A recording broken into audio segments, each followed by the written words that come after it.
Welcome to my party, we're just getting started. A life is a dream or a nightmare scarring. Hand me a drink, cause I think I'm going all in. Welcome back, everybody, to the Red, Orange, and Blue podcast. I'm your host, as always, the Mexanadian.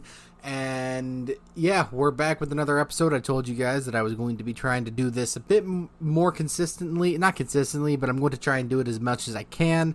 But no promises on consistency or, it's not going to be like an every week thing, stuff like that, whatever. I'm not going to get into it anymore.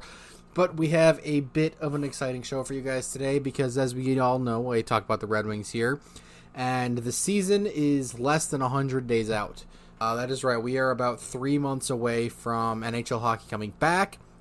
And it's going to be great. I am incredibly excited to have hockey back. Hockey is the best sport in the world, run by the worst team in the league. Wow, that didn't make any sense. Can you tell that I'm recording this at like 2 in the morning? You probably can. But yeah, so it's going to be a bit of an exciting episode because we've had quite a few things happen since the last episode. And one of the biggest things was the Detroit Red Wings prospect development camp, whatever you want to call it. Basically, they had all of their prospects and a bunch of training camp invitees come to a basically week-long training camp just for prospects. And then at the end of the prospect camp, they had a tournament, a 3-on-3 tournament with all of the prospects being coached by, assistant coaches, trainers, the head coaches, stuff like that. And it was fun. It was nice to see everybody, all the prospects and whatnot there. They all seemed to enjoy it. And it was because most of the big names were there. You had Branson, Nygaard, Danielson, Axel Sandin, Pellikka, Emmett Finney was there. A lot of your Grand Rapids guys that were there the whole season weren't there. Like Lombardi wasn't there, Casper wasn't there, Mazur wasn't there. So there was a few players that weren't actually there. I'm getting the list up again real quick. So some of the ones you'll recognize. Brendan Ali was there, Branson Nygaard, Nate Danielson, Alexander Dossett, both the Dover Nielsen twins, Keenan Draper, Emmett Finney. You guys may remember Dylan James. I believe he was drafted the same year. I think he was drafted last year in the Danielson draft, I believe. Maximilian Klippinen. He's somebody that I think has potential, but it's just a matter of he can show that he has the potential. Who else? A lot of these guys are just, late round picks that I don't remember or invitees. Max Plant, he was, or as I like to call him, Big Flower. He was a second round pick this year. Riklovsky was another one that was really good looking. He looked really good. The way I said that was weird. And it might have something to do with the fact that he's 22 going up against like 18 and 19-year-olds essentially in this tournament. But he was the guy that they signed who led the Czech League in goals. So he's like 22, and he was going against a bunch of 18, 19-year-olds. So that probably is why he looked so dominant in this tournament. But he does look good, and I'm hoping that, I don't know if he's ever going to crack the Red Wings roster. The odds are he is just he's a Grand Rapids guy. He'll fill in for when one of the rookies come up, which I'm going to get into later on. Then you had Red Savage, who I still don't think has a contract with Detroit, which is really unfortunate because he really should at this point, and it kind of worries me. Then Brady Cleveland, Anton Johansson, Larry Keenan, you guys might remember, Jack Phelan, you might remember, Sandin Pellikka, Fisher Scott, which was a draft pick from this year. And then the goalies, Augustine, Rudy Guiman, who was a pick last year, along with Augustine. So there was some big names that you guys would probably recognize in this tournament. And out of all of them, Nate Danielson looked the best. I gotta say, I know I picked up Rich Klovsky. I can't pronounce his name for the fucking life of me. That whole part of Europe is just a blur in names for me because that's a lot of non-vowels. So, yeah, it's Nate Danielson looked really good. Nate Danielson is going to make Yzerman have to make some really tough decisions in the offseason because there is a very good chance, at least a greater than zero chance, that he makes the Red Wings roster. He probably could have done it last season, but the roster was already completely full enough to the point where Bergeron, who played 62 games in the 22-23 season, he couldn't even make the roster. So it was jam-packed, so Danielson didn't really have a shot of making it, even though he performed fantastically in both preseason and training camp. But he's going to be a tough decision come September and August. So I believe, like I said, he can very much make the roster, and I will not be upset if he does, because that means he's not necessarily ahead of schedule because he was a late birthday, but it definitely means that the Red Wings see enough in him that they consider him to be an NHLer already. But we'll get into that later on in the episode. But Nate Danielson looked really good. He, in his first game, he scored 15 seconds into the fucking game. He looked like a lot of people when he was drafted. Sorry. A lot of people when he was drafted looked at him and they're like, oh, another 200-foot player for Detroit who can't score, who, he's got a high floor but can't score, isn't the big goal scorer, stuff like that. Well, I believe I talked about this last episode, or maybe I said it on Twitter. I can't remember. I'm pretty sure it was last episode, though, that the last 3 Stanley Cup champions in the Florida Panthers, the Colorado Avalanche, and the Vegas Golden Knights, the only team that I just listed out that had 100-point players, actually none of them had 100-point players on their team when they won the Cup, but Vegas in the year they won the Cup didn't have a single 30-goal scorer, and Colorado I think only had 2 30-goal scorers. I think it was Nichushkin and McKinnon who scored 30-plus goals that season. None of them hit 100 points, and in the playoffs, they all performed the same way you would expect, and that's because of the type of players they are. So when people say that, and I'm just going to spit this out real quick because it's important to reiterate with what I'm going into next, that it's important to reiterate that I don't think you need a bona fide superstar to win the Stanley Cup. I genuinely don't think you do. Does it help? Absolutely. But we see when it comes to bona fide superstars, especially in the salary cap era, it is very difficult to build a team that supports that player. We've seen it there was no other perfect showcase than this year's Stanley Cup Finals of the Edmonton Oilers and the Florida Panthers.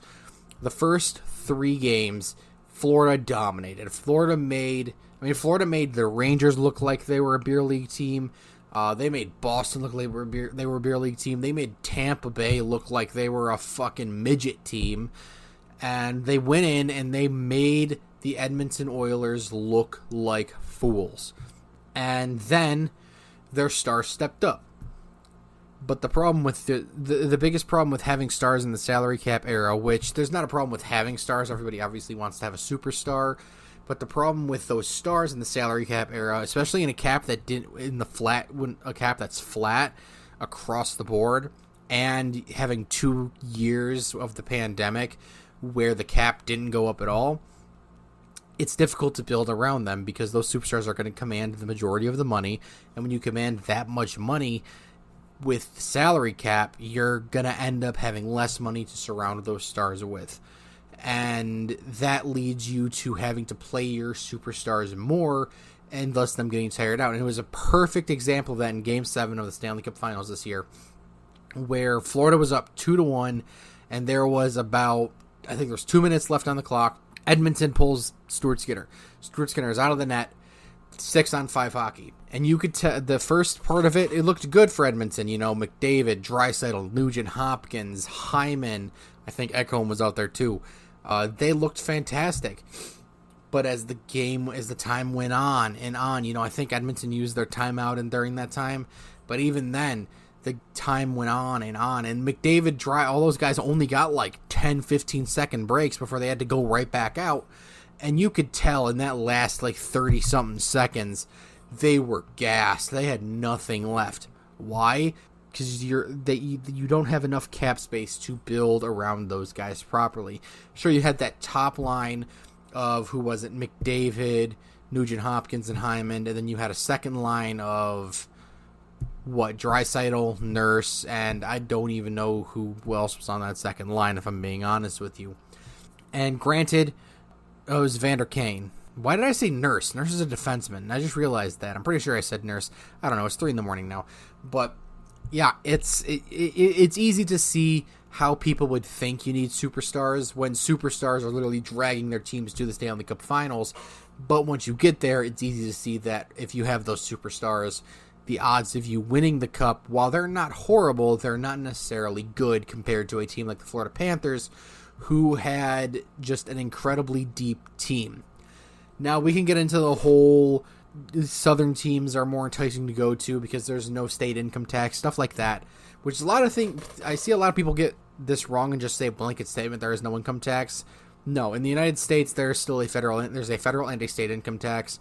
It's just a lot of Southern states, they take away the state income tax, so you're still getting more of your money, but the state income tax is controlled by the state, obviously, so it can fluctuate no matter where it is. Like, I think in California, it's like almost 50% state income tax, and federal across the board, I believe, is 30% income tax, 30 or 40%. I'm pretty sure it's 30, which is, I'm not even going to get into that.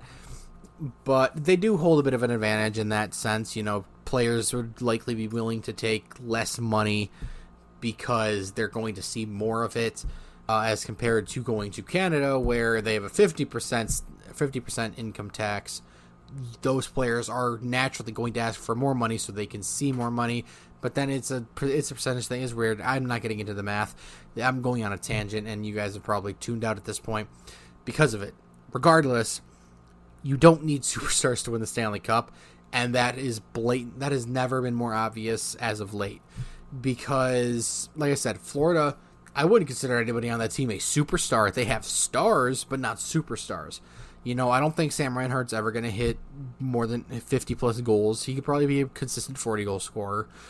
Matthew Tkachuk, I wouldn't consider a superstar. He's a 35-goal guy, a season. I wouldn't have considered Brandon Montour, Oliver Ekman-Larsson, Sam Bennett. I wouldn't have considered really anybody on that team superstars.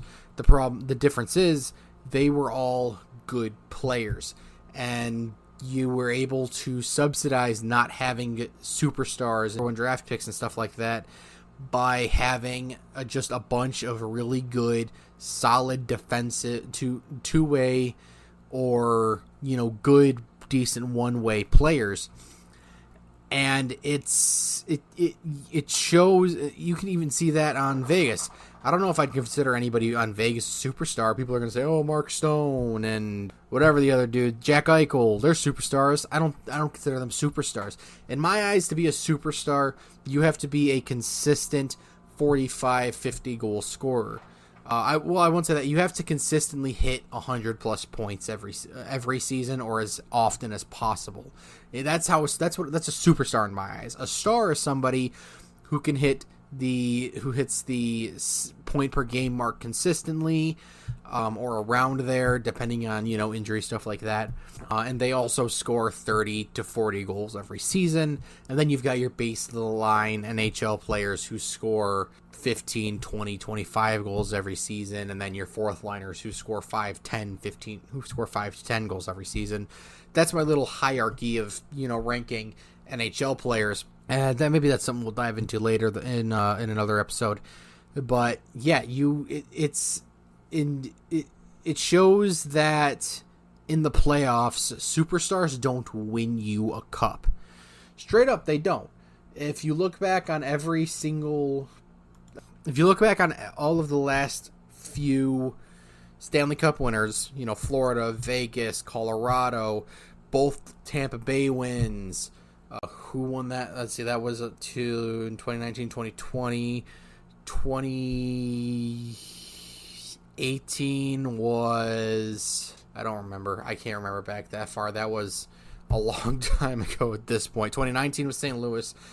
2018, the Caps won it in 2017, right? I'm not going to get into that. That's another tangent that I don't want to get into. But regardless, back on track, Anthony. Back on track. Yeah, I like what Yzerman's doing. A lot of people complain about his picks. Nate Danielson being one of the biggest ones, and like I said, this whole conversation started. A lot of people can criticize the Nate Danielson pick, at least as early as he went, going 9th, I believe it was, because he was just another cookie cutter Yzerman pick, 200-foot forward, high floor, ceiling, whatever you want to call it, who, would be good for at most 20-25 goals. I think Nate Danielson has 30-plus goal scorer written all over him. Do I ever think he's going to hit 40 goals? Probably not. But he's got 25, 30, 35 goal scorer written all over him, and I believe he has the potential to hit 75, 80 points a season. I do. He's shown to be an incredibly good playmaker, and he has shown to be very capable of scoring. If you've seen him play anything in the Portland Winterhawks in their playoff run, he practically carried that team the entirety of the finals. Like that team almost got completely swept in the finals, but Nate Danielson willed that team to at least a win. And then they got and stuff like that because the rest of the team didn't show up, and Nate Danielson can only do so much.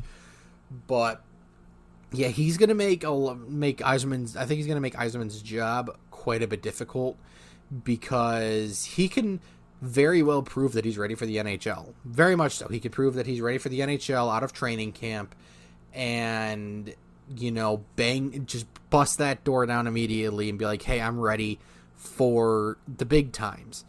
And Yzerman will look at him and be like, "All right, ready for the big times."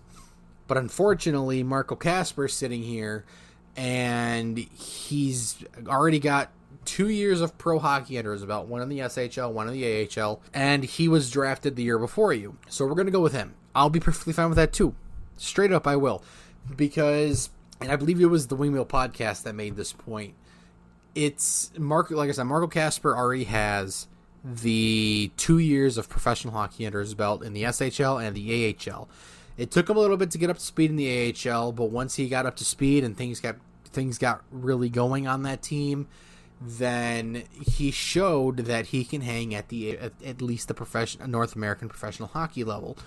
So Danielson hasn't proved that yet. Danielson hasn't shown that he can play at the pro level. Now, granted, he had an incredibly small stint in Grand Rapids, which, a lot of people will say he looked pretty invisible, stuff like that. And this is coming from a lot of people mainly from people who look at the Danielson pick and compare him to the Branson Nygaard pick this year.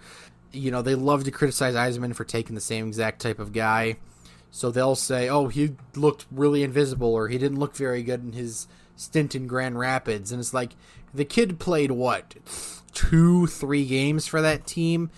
And that was coming off of a incredibly deep playoff run in the WHL, where they made it to the WHL finals, played 5 games there, and then he got thrown into a division finals matchup for the Grand Rapids Griffins in the AHL, which, if you guys don't know, is at least one step up from the CHL.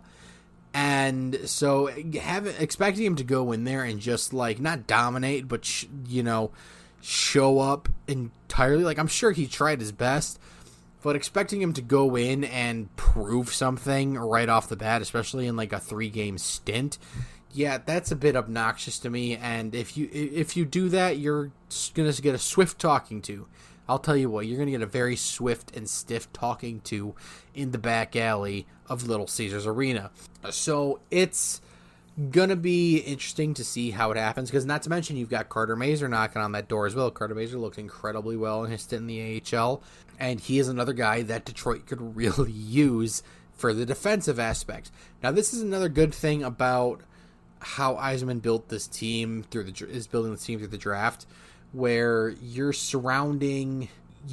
drafted a bunch of two-way guys, and it's starting to show. It's starting to bear fruit here, because what was the biggest issue last season? Team defense. That was the biggest issue. Well, now you've got guys in the AHL in Grand Rapids that you've drafted who are very, very good defensively. Now, granted, they all have very different styles of defense. Kasper's very gritty. Mazer is very in-your-face, piss you off, and Danielson is very fast, sleek defensively. And then Brantzig Nygaard is just a power defense player at this point. He's a very good power forward, you guys, and he's great defensively. But yeah, Mazer's right there too. He won Defensive Forward of the Year when in his NCAA stint with Denver, I believe he played for. It's going to be interesting to see who makes that out of camp, and it's another bit of a logjam on the team, which is good but also meh, because you've got to bring up one of the rookies. You absolutely have to, at least on forwards, because obviously Edvinsson's going to be on the team this year. Yzerman basically said so himself. Albert Johansson has to at least be on the team because I don't think he makes it through waivers. Jonathan Berggren is another one who, oddly enough, did not file for arbitration. Joe Veleno did, which was to be expected, but Jonathan Berggren, he didn't file for arbitration. He didn't opt for arbitration, which is interesting, because there was two times he was able to do it, I believe. I don't know if he was able to do the second time. I think he was able to do it the second time, but he didn't do it the first time either. Regardless, he didn't file for arbitration or opt for arbitration, which, if you guys don't know, arbitration is basically the easiest job in the fucking world. Basically, you have a third party, we'll just call it judge or arbiter, I guess you can call it. I don't know the exact terminology. But you have a third-party person come in, listen to the case of what each player wants. So say Veleno wants, let's just say 4 years at $2.5 million. But the team wants him at 1 year, $1.125 million. Well, then the arbiter will go in and basically split it down the middle to the mean. So he could probably get, say, 1 year at $1 million at $2.5 million, something like that. So that's basically all arbitration is, and it's got to be the easiest job in the world. But personally, I think something gets done. You can still sign people before arbitration, which negates the whole arbitration. But Berggren not opting for arbitration is interesting, because that means either the team is close to a deal with him, or he doesn't want a deal and he's looking for, the team's looking to trade him, or he expects to be traded, something of that nature, which is also still possible for Berggren. Berggren is very much probably still on the table for a potential trade, and you could probably get a decent haul for Berggren. I imagine you could probably get at least a player of the same caliber and a draft pick. That draft pick will probably only be at the best a third-round pick, but Berggren proven in the AHL he's ready for the NHL. His only issues were his defensive woes. Personally, I think Berggren probably is on the team next season, just simply for the fact that bottom six is going to struggle to score. This brings me perfectly into my next segment, where I talk about the potential Detroit Red Wings lineup. So we've already kind of discussed it a little bit of who's going to be called up and stuff like that, but I have some tweaks to the lineup that a lot of people don't seem to be making. I understand why they're not making it, because certain lines worked incredibly well together. And I kept some of those lines together, and some of them I broke up for specific reasons. So the first one that a lot of people seem to unanimously agree on, but I kind of don't agree on, is the first line, where a lot of people have DeBrincat, Larkin, Raymond. I have DeBrincat, Larkin, and Kane. Now, yes, Alex DeBrincat, Dylan Larkin, and Lucas Raymond worked so well together that they were a top half of the league first line. They were probably top 10 at times, and they worked incredibly well.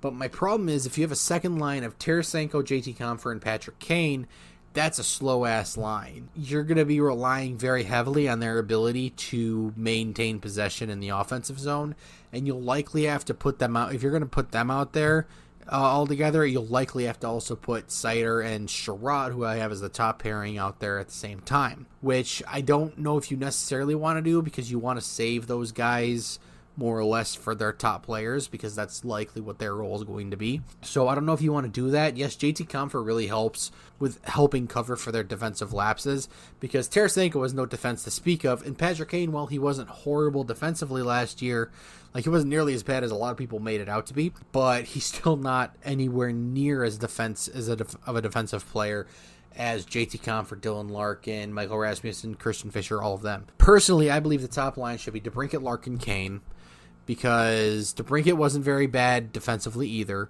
You know, a lot of people say, oh, he was horrible defensively. No, he really wasn't that bad defensively, you guys. And then you have Larkin, an incredible two-way center as well, who I would still consider one of the best two-way centers in the league. He would be more recognized for that feat if he had a team around him for his entire career as a Red Wing. So Larkin is that's a good first line. That is an incredible first line, as a matter of fact, because we've also seen that first line works wonders as well. Then that means the second line, I have Tarasenko, Compher, Raymond.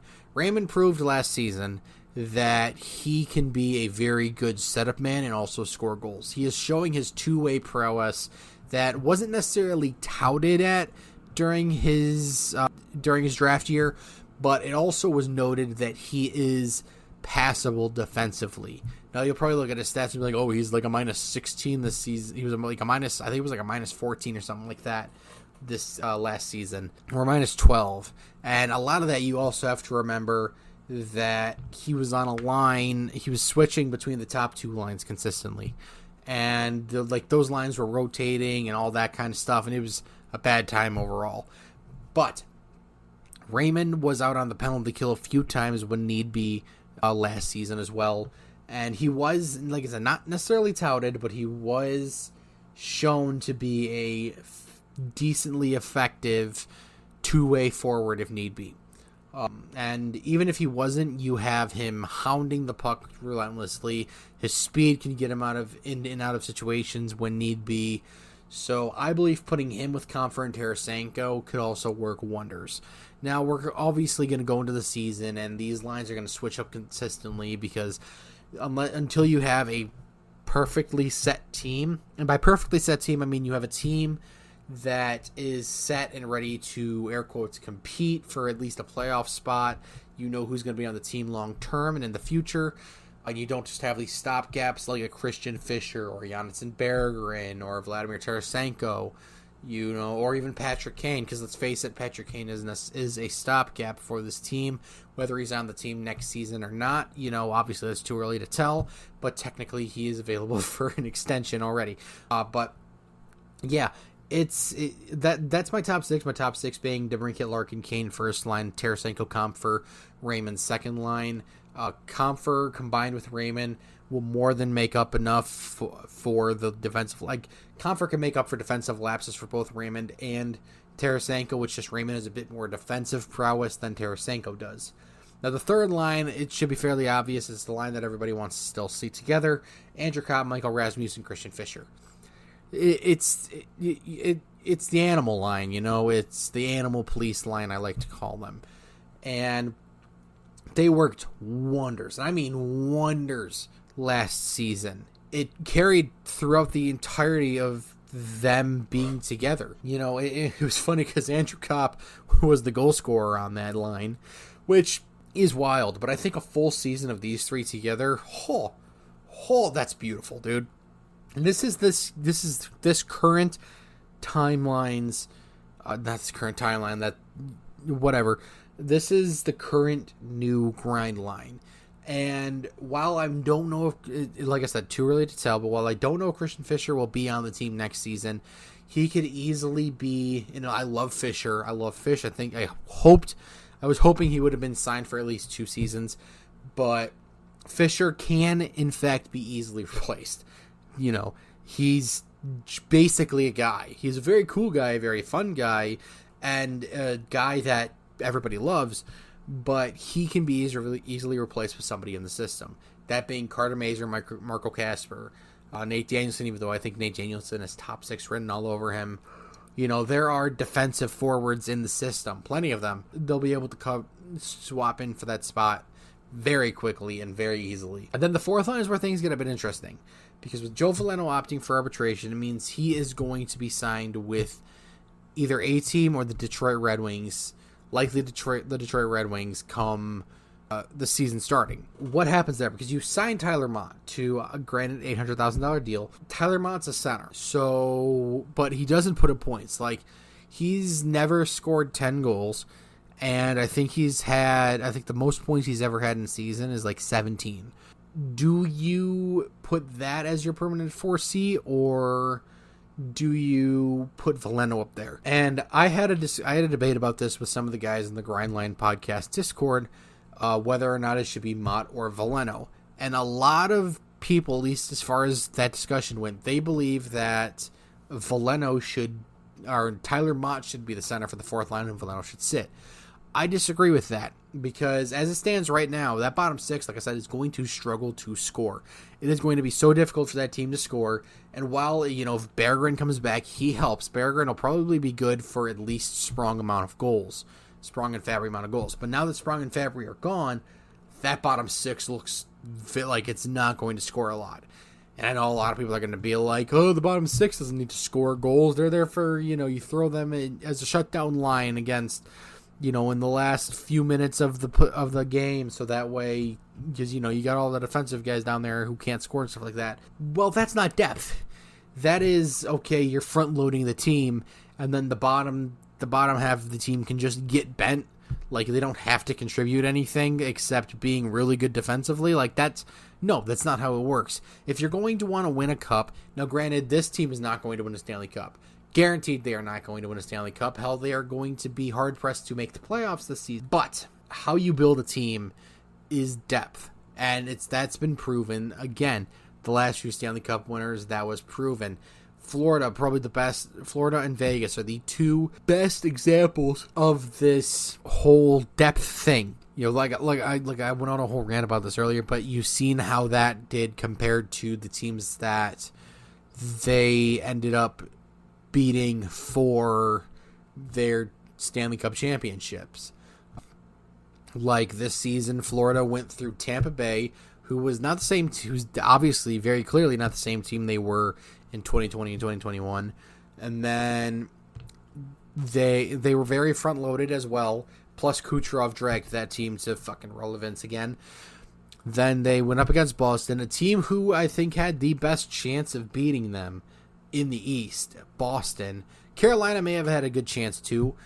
But personally, I think between Boston and Carolina, they would have had the best chance of beating Florida. Realistically, I believe that with all my heart, because they were the only two teams in the East that I think were deep enough to have been able to do that. And they ran through Boston like it was practically nothing. And then you go into the conference finals, and they made the New York Rangers look like fucking children. Oh my god, did they make that team look fucking small and helpless. Like, that was wild to watch. They won the President's Trophy. Yes, President's Trophy curse and all that stuff. You don't win the President's Trophy in the regular season without being an incredibly good team, especially because that entire time you had teams like Dallas, Florida, Boston, Carolina at times, Colorado at times, Vancouver was there. You had so many teams that were so close to getting that President's Trophy, and you beat out every single team in the league in the regular season to win that. And then you go up against a team that didn't win it in the Florida Panthers. I think they finished third in points because I think Dallas had more. And they just make you look like children. Like, they just make you look like the smallest team in the goddamn world. So, that was, yeah. And then you go into the West, where the only teams I thought were deep enough to be able to beat the Panthers, were Dallas, Vegas, and that's it. I didn't think any other team in the West was deep enough to be able to beat the Florida Panthers. I didn't. I never had anybody over the Florida Panthers in the entirety of the playoffs. So, this whole thing about you need superstars to win the cup is bullshit, and that we're going to swing this back around to my original point that I've kind of forgotten, that, oh yeah, that's what it was. Sorry, it's 3:30 in the morning now, but my original point is that you need a bottom six that can score, because your top six is not just your top six scoring isn't going to win you a cup. So having a bottom six where you have 1, 2, maybe 3 guys that can score over 10 goals, that's sure, it helps, but you need at least 4 or 5 of those guys to score up to 10 goals. And Tyler Mott's not going to be that guy. So you've got to put your faith in Berggren to score 10 goals. Andrew Kopp, I think, out of everybody, because I have Marco Kasper making the team. Spoiler alert, I had Marco Kasper making the team over Nate Danielson and Carter Mazur, just because, like I said, he has 2 years of pro experience under his belt already in 2 different leagues, and his play style is the exact type of play style that the Red Wings need on the team next year. Plus, I think he's the oldest draft pick they have right now. Draft pick, I should say, that they have. I don't remember what year Mazur was drafted. I think that was the same year as Kasper. I think he might have been the year before Kasper. I can't remember. But Kasper's also a center, which helps his case. But yeah, I just think Veleno over Mott is the right way to go, because Veleno scored 12 goals last season. At least I believe it was 12. And Mott's never come close to that. Like, I think the most he scored in a season is 7. So, well, yes, Tyler Mott is incredible defensively, and he's very fast, mind you. Like, stupid fast. Not Larkin or McDavid fast, obviously, but for a fourth liner, he is so incredibly fast, and he hounds the puck like no other. So it is a bit of a difficult decision, but I do believe if you want this team to make the playoffs, you need your bottom 6 to be scoring like they were before, and your best shot at that without Sprong and Fabry being there is having Veleno in the lineup. The only way, I believe, to have Tyler Mott in the lineup and you still make the playoffs, which that's a bit extreme because I still think you can with Mott in the lineup, but the only way, you'll have to rely on Christian Fischer not going sicko mode, obviously, because it's 10 fucking goals, and Christian Fischer can hit 10 goals pretty easily, I believe. But you have to rely on rookie Marco Kasper to take those reins. You have to rely on Berggren being able to step up and cover Fabry and the Fabry and Sprong roles. You know, Rasmussen's going to have to play better offensively, and then you're going to rely on Andrew fucking Kopp to be the goal scorer for that line, essentially. So I just think having Veleno down there instead over Mott most of the time is better. And there's nothing saying you can't switch between the two. Realistically, there's nothing saying they can't play like 50-50 of the game, stuff like that. Or, you know, if it's not working out, swap them at any point, stuff like that. You know, you can always do that as well. There's nothing wrong with that. But I just think, because Veleno is also people don't seem to understand, Veleno is also really good defensively. Like, sure, his don't necessarily show it, but he's on the PK with Dylan Larkin. He is consistently out there in defensive need areas. You know, sure, his plus minus doesn't show. Plus minus is a bullshit stat, anyways. So it's gonna be interesting to see who makes the lineups for the forward. But I do believe Marco Kasper over Nate Danielson just because of the playout, just because of the pros, and I believe Veleno over Tyler Mott for most of the season, or you switch out between the two.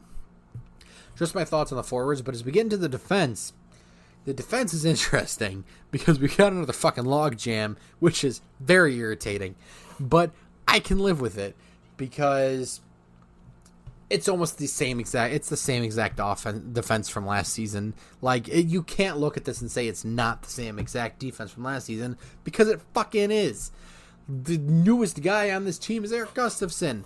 So, okay, I'm going to read it out real quick. I have Schrotzsider first pair because that seemed to work out really good last season. Hopefully they can replicate that this season. Edvinsson Petrie second pair. Petrie, oh my god, he sucks. Don't talk shit about the Messiah, first of all. Second of all, him and Edvinsson worked really well when Edvinsson came up for a 16-game stint. Then I've got Gustafsson, Hall, and a lot of people could be like, why Justin Hall? Well, because A, he makes $3.4 million, you can't buy him out, and having that much money sitting in the press box for over half the season again is a bit ludicrous. But also, he's a right-handed defenseman. And personally, I think that Derek Lalonde will want to, because now that he's got enough of them to be able to split them up evenly, he's going to want to have, at least personally, I would want to have 3 right-handed defensemen and 3 left-handed defensemen that play their side. Now, it is important to note that Albert Johansson is going to be on the team this season unless he, for whatever reason, gets traded, which wouldn't be very smart by Yzerman, first of all. But he will, in all likelihood, be on the Red Wings next season because he's not waiver exempt anymore, and the odds of you not losing him to waivers is very, very minimal. Albert Johansson has shown that he can and probably will be a very effective defenseman in the NHL. And if you put him on waivers, a team like Anaheim, a team like maybe not Montreal, but maybe Toronto, or teams that need defense, they'll snatch his ass up real quick. Like I said, like San Jose, Anaheim, Chicago, those teams will snatch his ass up so fucking fast. So, because I believe San Jose will have the first pick of waiver claims next season because how they finished this season. So the odds of them taking him are astronomically high, and if they don't, well, then you got Chicago there, who will also have astronomically high odds of taking him.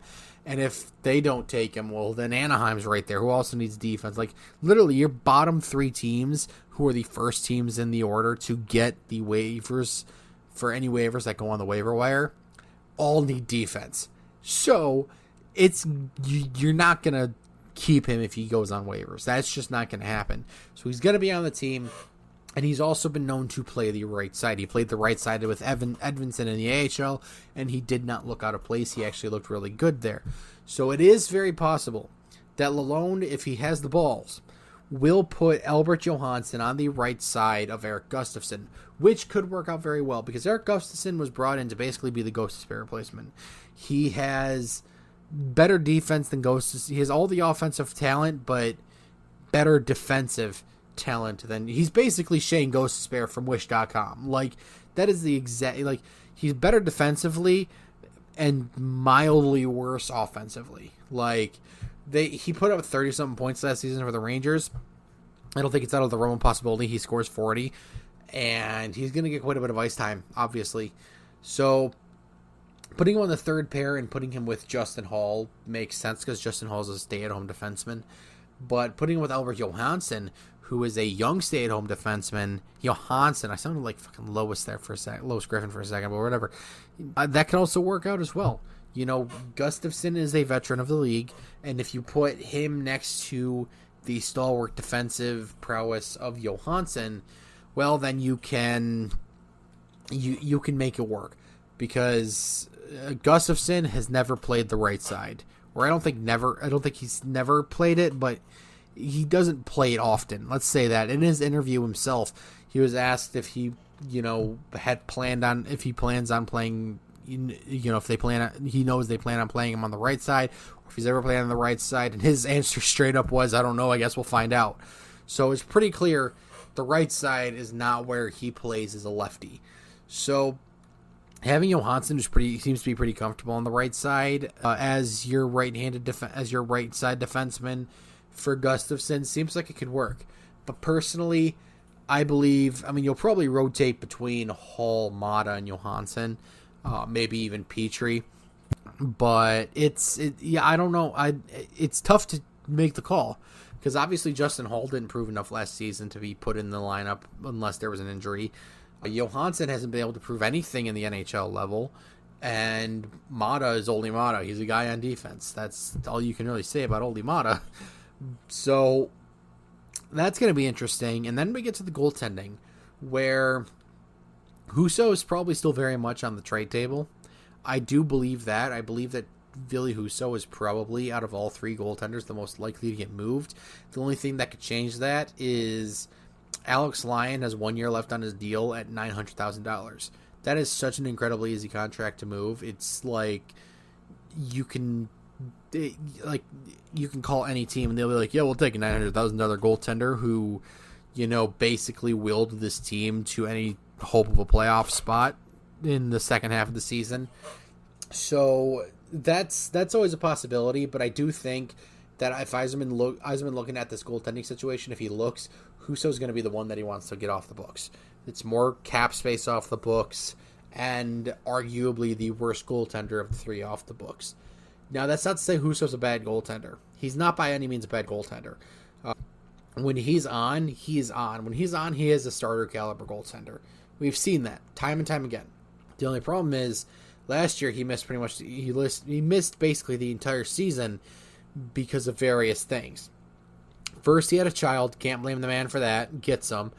Secondly, he was so injury prone last season. I don't know what the hell happened, but he got injured in December, came back in January, got injured again, came back in February, got injured about 10 minutes into a hockey game, then came back, air quotes. He played a game in Grand Rapids, got injured in warmups. So it was unfortunate. I don't know what the hell happened there, but it had to have not been a fun injury, just simply because of him, the way he was out constantly. So the good thing is, I believe it was reported, I think Yzerman said in his presser that, Husso will be ready to go for next season. So they might be starting 3 goalies again. I don't know. Like I said, I think Husso will be the prime candidate to get moved just because of his cap hit. I think Yzerman wants to be rid of that cap hit, even if it's just for one more year. And I think he's either going to... Well, he can't buy out Husso because the buyout window is over. But at least I'm pretty sure it's over. But I think if he wants to, he's going to move that contract, even if he has to retain, because like I said, it is one more year. With everybody signing to the contracts I have them signing on with Puckpedia's Be a GM mode, I have Raymond signing at $7.75 million for 8 years, and then Seider signing at $8.5 million for 8 years. And then I've got Veleno and Berggren both on $1.125 million deals. The difference is Berggren's got 2 years, Veleno's got 1, and then obviously Kasper's up. So you'll have just over $500,000 in cap space if that's how it shakes out. I don't think that's how it shakes out personally. I think that Seider is going to get. He'll probably get $8.5 million, and I think Raymond probably gets $8 million. So it's going to be interesting to see how those contract negotiations end up, because nothing's been said. There's been no news of anybody being close on a deal. What's holding it up? There's just been radio silence on that front. And not that it's worrying, because I don't think there's a need to worry about it. They're going to get done. There's no threat of losing them in the first place. You've got all the time in the world to get those contracts done. But it's not nothing that they haven't been done yet, because you've got the cap space to do it, to give them their money. So what's the holdup? That's the big thing. What is the holdup? And obviously we're not going to hear anything from fucking Yzerman, because, Yzerman likes to grind his guys down no matter how big they are. So, but on the flip side, Raymond and Seider both proved that they're worth their weight in gold. So, it's going to be interesting to see, because how Yzerman plays this. Obviously, he said it himself. He wants to lock them up long term. And I'm sure that was a tactic by him to say, hey, we're putting this out there so everybody knows that if the contracts show up and it's not long term, we aren't the ones who decided that. It's you guys. That's going to be interesting to see. I do think they sign long term. I think there's a bit of a case to be made for Seider to not sign long term. A better case, I should say, just because I don't believe we've seen Seider's full potential yet because of his deployment. But I think Raymond's going to get 6, 7, 8 years, somewhere in that realm. And Seider, I hope to get the same 6, 7, 8 years, but I could very well see that being a 3 to 4 year deal, just because, like I said, we haven't seen what Seider's true potential is. And right-handed first pairing stud defensemen, they don't grow on fucking trees, man. They barely get dropped from the stork. Like, they are so rare. Just right-handed defensemen in general are very hard to come by and always come at a shit. Look at Justin Hall, for Christ's sake. But it's going to definitely be interesting to see how those play out. And obviously, like I said, Yzerman, it's going to be radio silent from Yzerman. And these contracts are just going to drop at like 4:30 in the afternoon. And it's going to be fucking wild.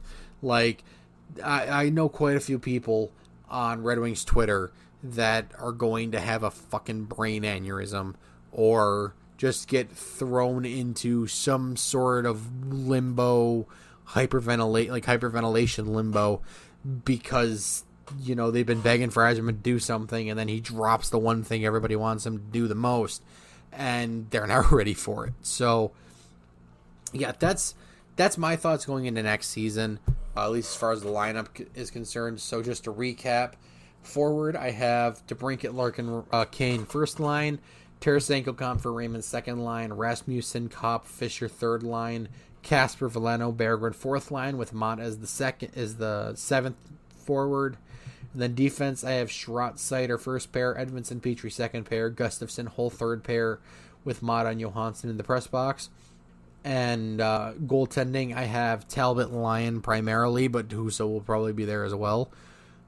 I do believe that Talbot likely starts the season as the air quote starter, but as it goes on, I believe him and Lyon at the very least will split the net, and Husso will probably be in there too if he's still on the team by then. But yeah, besides that, I got some questions on Twitter. I tweeted out, hey, recording tonight, ask me some fucking NHL hockey questions, and I got a few responses, so let's get into them. So the first one is from at Chris at Fopak Jack. I don't know how to say your fucking name, Chris. I'm sorry, but I'm also not sorry. Piece of equipment. That's a bit. I don't. Because like, when you say, do you mean least necessary, or does it look the dumbest? Because I mean, I'm gonna interpret it as the least necessary, and the least necessary form of equipment, in my opinion. Oh man, I don't know. That's a tough one. Shit, I don't know, man. Like, what do we consider equipment in the first place? Like, obviously, gloves, skates, sticks, helmets, pads, stuff like that. I guess if I had to go with anything, it'd probably just be gloves, honestly. Like, as far as dumbest piece of equipment goes, like, that seems to be the least useful out of all of them. But if we're I can't even say that because cuts, stuff like that. So I genuinely don't know. Like, the dumbest piece of equipment in the NHL or hockey right now. Yeah, I don't know. Because every piece of equipment obviously serves a point. You know, you've got your knee and shin pads with your Kevlar socks. You've got helmets with visors to protect at least the top half of your face and your head. You've got, obviously, shoulder and chest pads, stuff like that. Like, there's so much equipment in hockey nowadays. So, yeah, I don't know. I don't know what the dumbest piece of equipment would be. I guess, I mean, maybe the blocker, honestly. The blocker for goaltenders seems pretty fucking dumb. Because, while I know it happens a lot, the blocker is more or less just another pad that you can use to swat the puck out of the air with, which you can do with a glove at the same time, essentially. So, I don't know. I don't know what the dumbest piece of equipment necessarily would be. Sorry, brother. Next, we've got one from homeboy Evan Lobspeaker at Lobspeaker. Go give him a follow. He's a good follow. Petrie point total next season. Now, if you guys don't know, there's a thing on Twitter that me and some of other Red Wings Twitter folks are involved of, including Mr. Lobspeaker here, will lobby himself, called the hashtag Petrie Dish. Basically, we are a collective of people who cheer on Jeff Petrie while others throw nothing but negativity at him. So that's where this whole thing comes from. And Jeff Petrie's point total last season actually wasn't that bad if you think about it. If you really look into it, I can't remember. I think he had 20-something points last season. I got to double check that, though, because I can't remember for the life of me. He had 24 points last season, 3 goals, 21 assists. So I think that Jeff Petrie will probably have, not a bounce-back season necessarily, because the dude is 36 years old, but I do believe that the Messiah, as I have dubbed him, will come back. I think he's probably good for at least 5 goals next season. He did only play 73 games, so he missed out on about almost 10 games this season. So I think he probably gets 5 goals and probably a few more assists. So I would say he could hit the 30-point mark this season. I think that's a good shot for him. He could just light the world on fucking fire and win the Norris Trophy, which would put me into elation, mind you. So I think that he's good for 30 points, maybe more, maybe less, give or take, depending on how, his health goes this season, stuff like that. Because Detroit had an uncharacteristically healthy season last year, which I know it says a lot, is weird, and it says a lot considering December. Andrew Kopp was centering our first line, and he's our third line center. So was Joe Veleno. He was centering our first line. He's our fourth line center. So you had your third and fourth line centers centering the top 2 lines because your your first and second line centermen were both injured at once. So yeah, I think that, like I said, I'm just gonna say 30 points. 30. I'm gonna put an exact number on it. 32 points next season. And if he pops off and wins the Norris, then that means he's definitely got at least 90 points. And you will have to probably send me to a hospital because the amount of sounds and things that I will make and do are astronomical, and I will probably end up hurting myself and others around me. So padded room is probably a better place than the hospital, honestly. Sharp things in the hospital. Not that I would intentionally hurt anybody. I would just be, I would black out and probably just do shit because I'd be so fucking ecstatic. But yeah, that's my guess. I'd say 32 points next season. At least. And finally, from Stock at World of Jocks, he asks, what player currently in the NHL do you think is worth a trade for $1? Example, what current player is Chris Draper in Winnipeg? So yeah, if you guys don't know, which you should at this point, if you're listening to a fucking Red Wings podcast, you probably know, Chris Draper was basically given to the air quotes, traded to the Red Wings for $1. The Red Wings got him for $1 because the price of claiming somebody off waivers at the time was $1. So the Red Wings got him for $1. He became an incredibly big piece to the Red Wings' last 3 cup wins, I believe it was, or 2 cup wins, 3 or 2. I can't remember what teams exact. No, I believe it was last because he was there for the 90s wins as well. That's a tough one because Draper at the time wasn't seen to be very good, which is why he was put on waivers, and then they got him off waivers and he became really good. So I think the closest thing to that would probably be Brendan Montour, who was claimed off of waivers by Florida. It was Brendan Montour and was it Ekman Larson who got, not Ekman Larson, I think it was Bennett or Barkov who they got off of waivers. But I think Montour would probably be the best comparison just because, they got him off waivers and he was an absolute monster for the Florida Panthers through the regular season and the playoffs. So, yeah, I'd say Brandon Montour, but there are some other players that could probably reach up to that.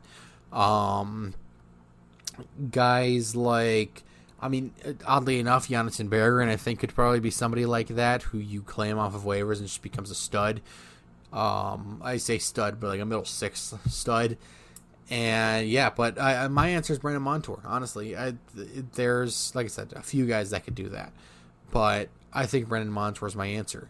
He proved to be an incredibly good and effective player, and he was already a waiver claim. So, Brandon Montour. Brandon Montour is my answer. We are going to end this episode today, you guys. I hope you guys did enjoy this episode. Let me know what you guys think throughout everywhere. You can tell me on YouTube, Twitter, what you guys think about the Detroit Red Wings lineup, and who do you think should center the fourth line. I put a poll up on Twitter that's already over, by the way, because that was like 2 days ago. But a lot of people believe Leno should be the center. Just saying, Grindline Podcast. I'm just kidding. I love you guys. But Leno for the win. Thank you guys so much for listening. Thank you for staying tuned in if you're to this point of the episode. Boy, was this an episode of the Flying Wheel Podcast. But yeah, I hope you guys have an incredible rest of your morning, afternoon, evening, whenever you're listening to this. Be sure to follow me at _Mexanadian. Follow the podcast at Flying Wheel Pod for all of your Red Wings Twitter bullshit. Please have a great rest of your day, whatever the time it is, and I will talk to you guys in the next episode. Adios. Welcome to my party, we're just getting started. A life is a dream or a nightmare